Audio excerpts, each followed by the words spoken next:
اعوذ باللہ من الشیطان الرجیم بسم اللہ الرحمن الرحیم اعوذ باللہ من الشیطان الرجیم بسم اللہ الرحمن الرحیم۔ آج مورخہ 30 جنوری 2021 ہے اور ہمارا جو 15 روزہ درس ہوتا ہے 15 روزہ، اس میں انشاءاللہ آج ہم سورہ بقرہ کی آیت نمبر 243 سے شروع کریں گے اور اس رکوع کو انشاءاللہ مکمل کریں گے اور ضرورت ہوئی تو اس کو مزید آگے تک بھی چلائیں گے۔ تو فی الحال 243 سے ہم جو ہے وہ شروع کر رہے ہیں۔ اعوذ باللہ من الشیطان الرجیم بسم اللہ الرحمن الرحیم۔ الم تر الی الذین خرجوا من دیارہم وهم الوف حذر الموت۔ کیا تم نے نہیں دیکھا ان لوگوں کو جو اپنے گھروں سے نکل پڑے اور وہ ہزاروں کی تعداد میں تھے، کس وجہ سے؟ موت کے ڈر سے۔ اب اس میں یہ جو طریقہ کار ہوتا ہے نا کہ الم تر، کیا تم نے نہیں دیکھا اس کو، تو اس سے مراد یعنی کہ یہ نہیں ہوتی کہ بالکل فزیکلی اس کو دیکھا یہ اصل میں مراد اس لیے ہوتی ہے کہ بہت مشہور واقعہ ہوتا ہے۔ جس طرح کہ پاکستان بنا ایک بہت بڑا مشہور واقعہ ہوا، اس وقت کوئی بات کرے کہ تم نے کیا دیکھا نہیں، کہ اس وقت دیکھا نہیں کیا حال تھا جب پاکستان بنا تھا، تو لوگوں کو کیسے مار کاٹ ہوئی تھی، اس کو بات کرنے والے نے باقاعدہ وہ دیکھا نہیں ہوتا، لیکن وہ بات اتنی مشہور ہوتی ہے کہ انداز بیان اس طرح کا ہوتا ہے کہ تم نے دیکھا نہیں کہ اس وقت کیا ہوا تھا۔ تو وہی انداز بیان یہاں پہ، حالانکہ یہ واقعہ تقریباً قرآن کے نزول سے کوئی 1000-1500 سال پہلے کا ہے جو یہاں پہ وہ ذکر ہو رہا ہے، لیکن طریقہ کار کہ تم نے دیکھا نہیں، تو مطلب کہ ایک بڑا مشہور واقعہ تھا کہ وہ لوگ ہزاروں کی تعداد میں جو ہے جو اپنے گھر بار چھوڑ کر نکل پڑے تھے، کس چیز سے؟ موت کے ڈر سے، حذر الموت۔ فقال لهم اللہ موتوا، تو بھی اللہ نے ان سے کہا کہ تم مر جاؤ، یعنی کہ وہ موت کے ڈر سے وہ بھاگے تو اللہ نے ان کو پھر بھی مار دیا۔ ثم احیاهم، پھر ان کو دوبارہ زندہ بھی کیا۔ ان اللہ لذو فضل علی الناس ولکن اکثر الناس لا یشکرون، کہ بے شک اللہ تعالیٰ جو وہ انسانوں پر، لوگوں پر بہت زیادہ فضل کرنے والا ہے، لیکن لوگ اس کا شکر نہیں کرتے۔ یعنی کہ موت کے ڈر سے بھاگے تو اللہ نے ان کو پھر بھی مار دیا، یعنی کہ موت کے ڈر سے کوئی انسان بھاگ نہیں سکتا۔ اب اس میں جو یہ ہے نا کہ اللہ نے ان کو مار دیا پھر زندہ کیا، اس کی مختلف طریقے سے تشریح کی ہے علماء نے۔ بعض لوگوں نے علماء نے اس کو اس طریقے سے کہا کہ باقی ان کو فزیکلی ہی مار دیا گیا تھا، بالکل جینوئن ہے کہ ایک معجزہ دکھایا گیا تھا کہ مار کے پھر ان کو زندہ کیا، ایک معجزاتی یعنی کہ کام ہوا، کیونکہ معجزات تو ہوا کرتے تھے پہلے، عیسیٰ علیہ السلام تک جو ہے وہ معجزات کا دور بڑا رہا ہے۔ عیسیٰ علیہ السلام کی خود پیدائش جو ہے وہ معجزاتی تھی، اور خود مردوں کو بھی زندہ کیا کرتی، ان کا معجزہ تھا۔ تو موسیٰ علیہ السلام کے دور بھی تھا کہ معجزات اس وقت ہوا کرتے تھے، تو یہ بھی شاید معجزات میں سے کوئی معجزہ تھا کہ وہ جو لوگ ڈر کے بھاگے تھے ان کو سچ مچ ہی موت دے دی، پھر دوبارہ ان کو زندہ کر دیا، کہ دوبارہ ان کو ایک موقع دیا۔ یہ بھی اللہ کا ایک فضل تھا، جس کا اللہ نے کہا کہ اللہ تعالیٰ ہر جگہ بہت فضل کرتا ہے انسانوں پر، لیکن انسان ہی ناشکر ہے، اس کے فضل کے وہ قدر نہیں کرتا۔ تو اس میں ایک بات تھی کہ اللہ تعالیٰ نے اس کے ایک قسم کی ناراضگی کا اظہار کیا، کیونکہ جو ہے نا موت کے ڈر سے بھاگنا یہ اللہ تعالیٰ کو بالکل پسند نہیں ہے۔ تو اللہ تعالیٰ کہتا ہے موت کے ڈر سے تم کہاں بھاگو گے، موت تو تم چاہے بند قلعوں میں بند ہو جاؤ، موت تو تمہیں وہاں بھی آ لے گی، موت کے ڈر سے تم نہیں بھاگ سکتے۔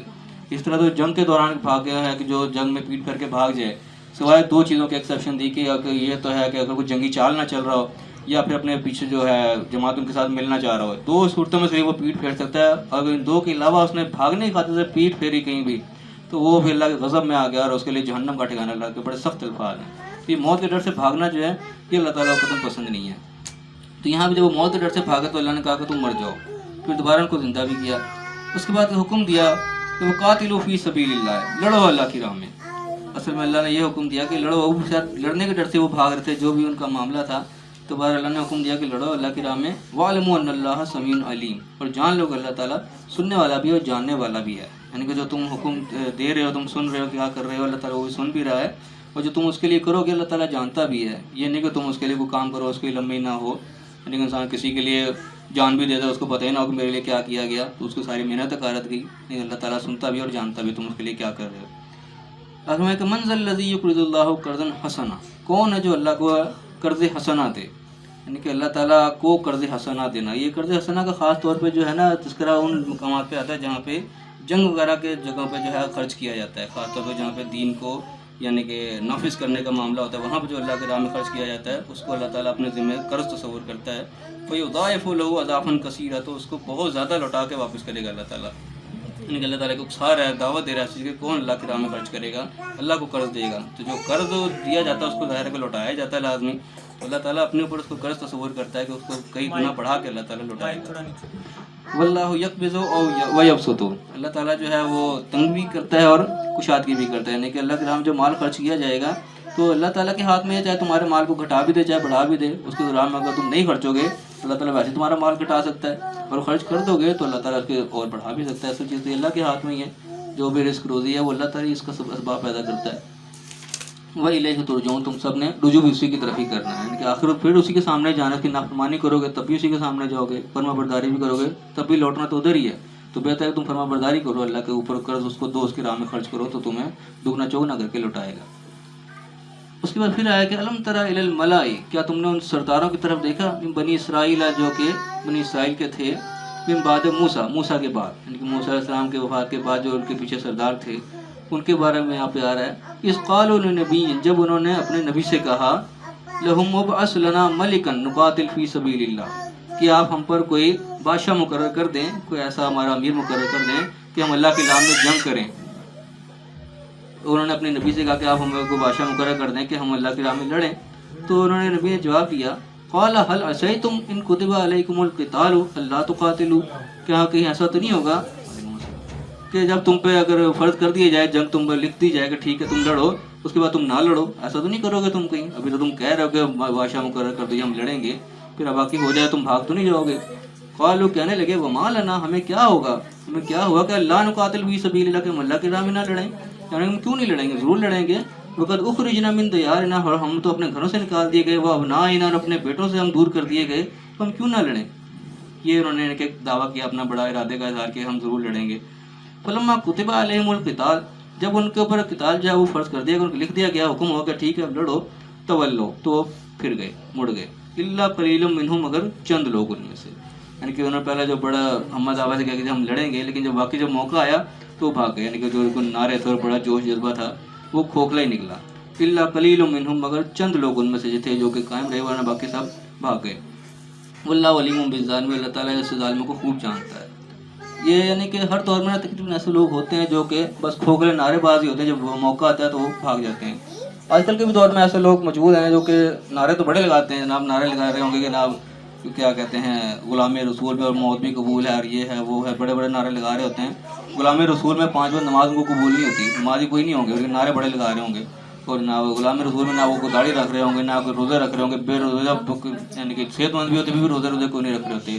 نعرے لگانے کی باری آتی ہے اس وقت بڑے نعرے لگاتے ہیں، اور جب موت کی باری آتی ہے تو موت سے ہی بھاگ جاتے ہیں. یہ بھی ہم نے یعنی کہ سین دیکھ لیا اپنی آنکھوں کے سامنے ہی، ایک کورونا کے چکر میں جو ہوا ہے سارا معاملہ، کہ لوگ جو تھے سارے کے سارے شہادت کی دعائیں مانگا کرتے تھے کہ جی شہادت کی موت ہمیں ملے، سب کوئی نا ہاں جی آمین سارے کہہ رہے ہوتے تھے. جب موقع آیا تو پھر وہ مسجدیں چھوڑ کے ہی بھاگ گئے.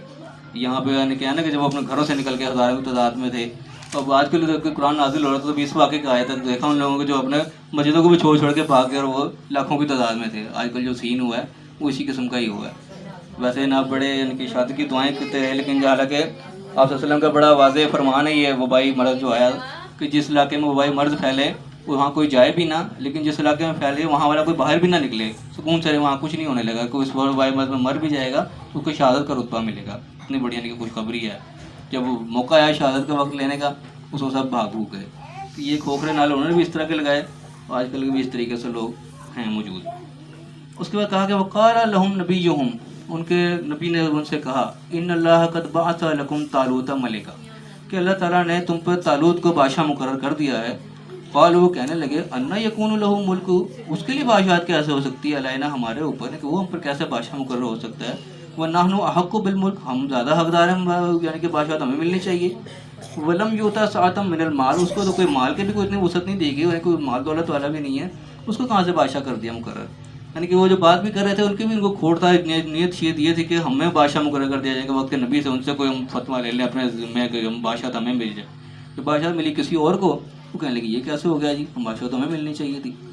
قال، انہوں نے کہا، ان اللہ اصطفاہ علیکم، اللہ تعالیٰ نے اس کو تمہارے اوپر چنا ہے، کہ بادشاہ اللہ نے مقرر کیا، میں اپنے پلے سے نہیں مقرر کیا. وزادہ بسطۃ فی العلم والجسم، اور اس کو علم میں اور جسم میں بڑی کشادگی دی، یعنی کہ وہ علم میں تم سے بہت بہتر ہے اور جسمانی طور پہ بھی تم سے بہتر، یعنی کہ جو بادشاہ ہوگا آگے لڑے گا جسمانی طور پہ بھی تم سے زیادہ وہ آگے اور علم میں بھی بہت آگے. واللہ یؤتی ملکہ من یشاء، اور اللہ تعالیٰ جس کو چاہتا ہے بادشاہ دیتا ہے، اللہ کا فیصلہ ہے.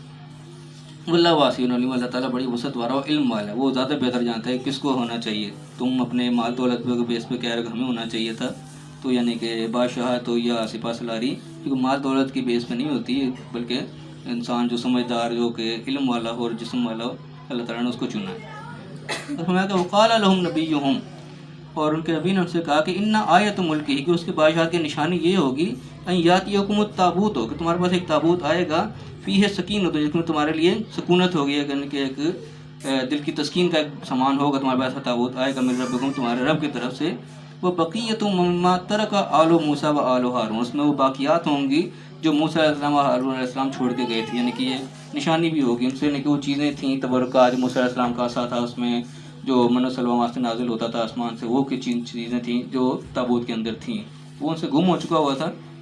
تو یہ بتایا کہ جو بادشاہ تم پر اللہ نے مقرر کیا ہے، اس کی سچائی کا ثبوت اگر تمہیں وہ تابوت ملے گا، وہ اس کو فرشتے اٹھائے ہوں گے، تحملہ الملائکہ، تو ان کے فرشتے تمہارے پاس وہ لے کے پہنچیں گے۔ اور اس میں کی تعریف بتائی جاتی ہے کہ وہ جن کے پاس تھا وہ ان کے لیے کوئی ایسا کوئی بیماری کا باعث بن گئی، انہوں نے اسی کو جانا کہ شاید تابوت کی وجہ سے ہی ہوتا ہے، تو انہوں نے اس کو بیل گاڑی پہ رکھ کے ہانک دیا کہ اس کو یہاں سے نکال دو، اس کی وجہ سے بیماریاں آ رہی ہیں۔ وہ بیل گاڑی کو یعنی کہ وہ فرشتے سمجھو کہ ہانکتے ہانکتے وہ ان کے پاس ہی لے آئے اس کو، یعنی کہ یہ نشانی بھی ان کو مل گئی جو اللہ نے ان کو بتائی۔ ان فی ذلک لآیۃ لکم ان کنتم مؤمنین، اس کے میں تمہارے لیے بڑی واضح نشانی ہے اگر تم ایمان والے ہو، یعنی کہ تم بادشاہ بننے پہ اعتراض کر رہے ہو، یہ فیصلہ اللہ کا ہے، تو اللہ تعالیٰ اس کی نشانی بھی تمہیں دکھا دے گا۔ فی الحال یہاں اثر کو مکمل ہو گیا ہمارا، کہ واقعہ چل رہا ہے، اس کو ہم تھوڑا سا آگے لے چلتے ہیں تاکہ بعد میں نتیجہ خیز ہو جائے۔ اس کے بعد آگے جو فلما فصل طالوت بالجنود، جب طالوت جو تھے وہ اپنے لشکر کو لے کر باہر نکلے، قال ان اللہ مبتلیکم بنہر، اس وقت انہوں نے کہا کہ اللہ تعالیٰ تمہیں ایک نہر سے آزمائے گا، ایک پانی کے یعنی کہ نہر ملے گی، تمہاری وہاں آزمائش ہونی ہے۔ جب جنگ کے لیے نکل پڑے، یعنی کہ تابوت بھی ان کو مل گیا، پتہ لگا کہ ٹھیک ہے یہ ہمارا بادشاہ ہی ہے، تو نکل پڑے جنگ کرنے کے لیے، ٹھیک ہے جب ہم لڑیں گے۔ تو جناب جب وہ بتایا کہ تم نکلے تو اللہ تعالیٰ تمہاری آزمائش کرے گا، فمن شرب منہ، تو اس نہر سے جس نے پانی پی لیا، فلیس منی، تو وہ میرا نہیں ہوگا۔ یہ ایک آزمائش ہوگی، یعنی کہ سفر کر رہے ہوگے تم، پیاس بھی ہوگی، بڑی کچھ ہوگی، لیکن نہر سے تمہاری آزمائش ہوگی، اس میں تمہیں پانی نہیں پینا، جس نے پی لیا وہ میرا نہیں۔ ومن لم یطعمہ فانہ منی، جو اس نے بالکل اس کو چکھا بھی نہیں وہ میرا ہوگا۔ الا من اغترف غرفۃ بیدہ، مگر جس نے کوئی چلو بھر کے کو پی لیا، ٹھیک ہے پیاس کی شدت ہے تو چلو تک کی اجازت ہے، لیکن جس نے زیادہ گڑ گڑ کے پی لیا وہ میرا نہیں رہا۔ پھر فشربوا منہ، پھر سب نے اس میں پی لیا، الا قلیل منہ، مگر چند لوگوں نے، یعنی انہوں نے پھر یہاں پہ بھی خلاف ورزی کی، جو ان کو آزمائش بتا دی گئی تھی کہ آزمائش جو ہوگے وہ اس آزمائش میں وہ فیل ہو گئے، انہوں نے پکڑ کے پانی پی لیا سب نے مگر چند لوگ۔ فلما جاوزہ ہوا والذین آمنوا معہ، پھر جب وہ اور جو کے ساتھ ایمان والے تھے نکلے آگے سامنے آئے اس کے، قالوا لا طاقت لنا اليوم بجالوت وجنودہ، پھر کہنے لگے کہ آج ہمارے اندر کوئی طاقت نہیں ہے جالوت اور اس کے لشکر سے لڑنے کے لیے، کیونکہ پانی وہ پی چکے تھے، جس کو بچنا تھا جس چیز سے وہ کام انہوں نے کر لیا۔ آگے جب پہنچے تو وہاں پہ طاقت ہی کوئی نہ رہی۔ وہ سمجھو ایسا حالت ہے، پریکٹیکل بھی ہم دیکھ لیں، اگر روزہ رکھا ہوا ہم نے، پیاس کی شدت ہو، ایک دم گٹ گٹ ڈھیر سارا پانی پی لیں تو بعد انسان ڈھال ہو کے بیٹھ جاتا ہے، انسان کا ہمت نہیں رہتی۔ وہی کام انہوں نے بھی کیا، پانی پینے سے ان کو منع کیا تھا، پانی وہ پی گئے ڈھیروں ڈھیر۔ جب آیا لڑنے کی باری تو انہوں نے کہا جی آج تو کوئی طاقت نہیں ہمارے اندر۔ قال الذین یظنون انہم ملاقو اللہ، ان میں جو لوگ وہ تھے جو اس چیز کے اوپر پختہ یقین رکھتے تھے کہ انہوں نے اللہ سے ملاقات کرنی ہے، انہوں نے کہا کہ کم من فئۃ قلیلۃ، کتنی ہی چھوٹی چھوٹی جماعتیں ہیں کہ غلبت فئۃ کثیرۃ باذن اللہ، کہ وہ بڑی بڑی جماعتوں پر اللہ کے حکم سے غالب آ جاتی ہیں۔ یعنی تم اس کو دیکھ کر ڈر رہے، تم تھوڑے ہو یا وہ اتنا بڑا تمہیں نظر آ گیا لشکر، تم کہو جی تمہارے اندر طاقت کوئی نہیں ہے، اللہ تعالیٰ کے حکم سے تو بڑی بڑی چھوٹی جماعتیں بھی جو بڑے بڑے غالب آتی رہی ہیں۔ واللہ مع الصابرین، اللہ تعالیٰ صبر کرنے والوں کے ساتھ ہے، یعنی کہ اللہ تعالیٰ جو ہے وہ صبر کرنے والوں کے ساتھ ہوتا ہے، جماعت کے زیادہ ہونا یا کم ہونا اس سے کوئی فرق نہیں پڑتا۔ اور یہ یعنی کہ بڑی پریکٹیکل سی بات ہے، جیسے قرآن میں پڑھ کے گزر جاتے ہیں، لیکن حقیقت بھی ہم دیکھیں تو ایسی ہی ہوتا ہے۔ ہم اپنے یہاں دیکھ لیں کہ جنگ بدر میں بھی جب ہوا تو 313 تھے، مقابلے میں 1000 تھے، کوئی مقابلہ نہیں تھا، لیکن 313 کو فتح ہوئی۔ ہم اپنے یہاں 65 کی جنگ میں دیکھ لیں اگر، تو پاکستان کی جو فوج تھی، انڈیا کی فوج تھی، کوئی مقابلہ نہیں تھا، لیکن پاکستان کو فتح ہوئی۔ اس سے بھی بڑا دیکھ لیں تو یہ امریکہ کا، اس کا دیکھ لیں افغانستان کا، تو کوئی یعنی کہ مقابلہ ہی نہیں، لیکن دیکھا ہے تو امریکہ خوشی کو اس کو فتح ہوئی۔ وہی بات یہاں انہوں نے کہا کہ کتنی ایسے واقعات ہو چکے ہیں، چھوٹی جماعتیں بڑی جماعتوں پر غالب آ جاتی ہیں اللہ کے حکم سے، یعنی کہ تمہیں اللہ کا وہ بھروسہ ہونا چاہیے، تم بزدلی مت دکھاؤ۔ اگر ولما برزوا لجالوت وجنودہ، جب وہ پھر آمنے سامنے ہو گئے جالوت اور اس کے لشکر کے، قالوا کہنے لگے ربنا افرغ علینا صبر، یا اللہ ہم پر صبر کو انڈیل دے، ہم پر صبر کو یعنی کہ بالکل ہمیں نہلا دے صبر کے اندر، کہ ہم ثابت قدم ہو جائیں، وثبت اقدامنا، ہمارے پاؤں جما دے، وانصرنا علی القوم الکافرین، کافروں پر ہمیں فتح عطا کر، ہمیں مدد فرما۔ فہزموہم باذن اللہ، تو انہوں نے شکست دے دی ان کو اللہ کے اذن سے، وہی کام ہوا تو وہ جیت گئے۔ وقتل داؤد و جالوت، اور داؤد علیہ السلام نے جالوت کو قتل کر دیا۔ یہاں پہ داؤد علیہ السلام کا تذکرہ ہے. اس سے پہلے جو تھا وہ طالوت علیہ السلام کا تذکرہ چل رہا تھا. یہاں جب جنگ شروع ہو گئی تو جنگ کے دوران یہاں پہ داؤد علیہ السلام کا تذکرہ ہے کہ داؤد علیہ السلام نے جو ہے وہ بھی جالوت کو قتل کیا. وَآتَاهُ اللَّهُ الْمُلْكَ وَالْحِكْمَةَ, اللہ تعالیٰ نے ان کو بادشاہت بھی دی اور حکمت بھی دی. وَعَلَّمَهُ مِمَّا يَشَاءُ, جو کچھ اللہ سکھانا چاہتا تھا ان کو سکھایا. یہاں پہ یعنی کہ داؤد علیہ السلام کا بھی بیچ میں ذکر آ گیا.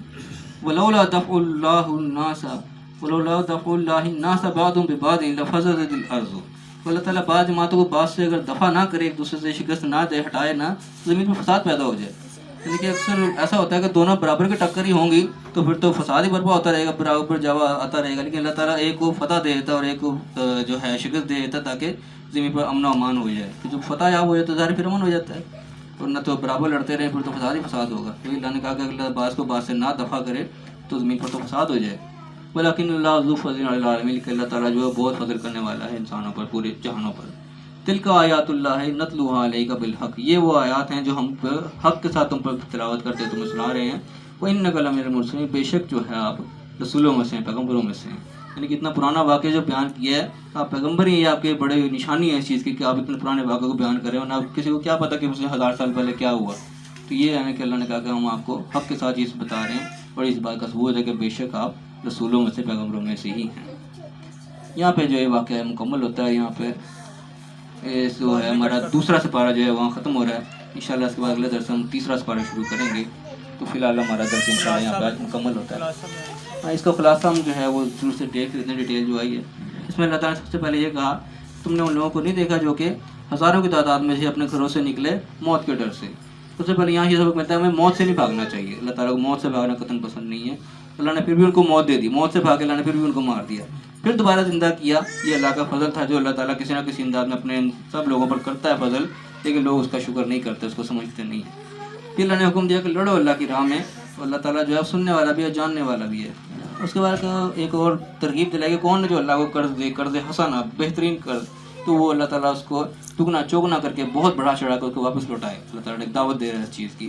اور اللہ تعالیٰ جو ہے وہ کشادگی بھی بخشتا ہے اور تنگی بھی کرتا ہے. لیکن اس کی کشادگی تنگی اللہ کے ہاتھ میں ہے. تم اس سے مت گھبراؤ گے, اللہ کے راہ میں خرچ ہوگے تو تم تنگ ہو جاؤ گے, وہ اللہ کے ہاتھ میں ہے.